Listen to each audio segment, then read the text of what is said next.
Now, method 2 of solving a quadratic is to use the quadratic formula. Let's look at an example. Solve x squared plus 3x minus 5 equals 0, giving your answer to 2 decimal places. Now, this is a clue that our answer is going to be in decimal, so we can't use factorising, we have to use the quadratic formula. So step 1 is to find a, b and c. What is a, b and c? Well, a is the number next to the x squared term. Now, because there's no number, it basically means there's a 1 there. So a, in this case, would equal 1. B is the number next to the x term, which in this case is 3. And c is the number by itself, which is clearly minus 5.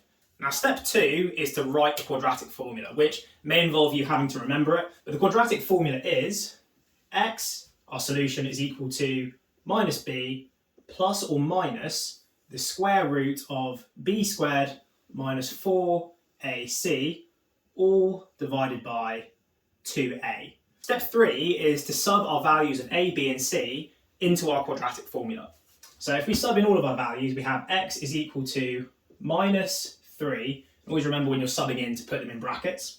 So minus 3 plus or minus the square root of 3 squared minus 4 times 1 times minus 5 all over 2 times 1.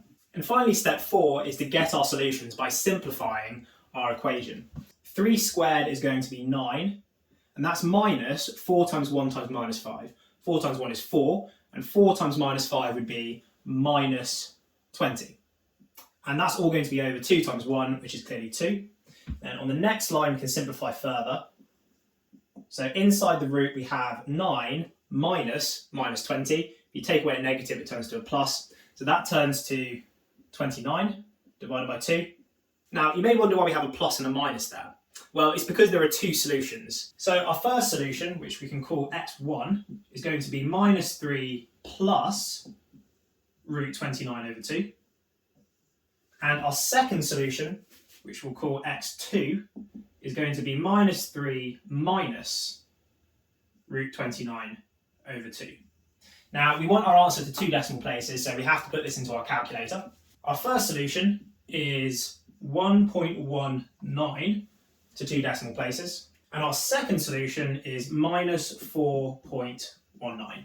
So these are our 2 solutions to our quadratic. Question 2 says, find the exact solutions to 3x squared plus 2x minus 6. Now, when you see the word exact, it basically means it doesn't want you to put it into a decimal. It wants you just to leave it as an exact value. In other words, we would just leave our answer like this. However, all the other steps are going to be exactly the same. So step 1, find a, b and c. So a is the number next to the x squared term, so a is equal to 3. B is the number next to the x, which is 2. And c is the number by itself, which is minus 6. So step 2 is to write the quadratic formula. So again, it's x is equal to minus b plus or minus the square root of b squared minus 4ac all over 2a. Step 3, we sub in our values of a, b and c. And finally, in step 4, we can get our solutions by simplifying everything in the formula. So x is equal to minus 2 plus or minus 2 squared, which is 4, minus 72. That's all over 2 times 3, which is 6. So we've got minus 2 plus or minus root 76 all over 6. Now, as it happens, root 76 can actually simplify. I'll go back to the topic of surds if you're unsure of how to do this. But that simplifies to 2 root 19. So we have minus 2 plus or minus 2 root 19 over 6. And that simplifies to minus 1 plus or minus root 19 over 3. And that's just by dividing the top and the bottom by 2. So we've just simplified. So our 2 solutions, x1 in exact form would be minus 1 plus root 19 over 3. And our second solution would be minus 1 minus root 19 over 3. So watch the next video for some worked examples.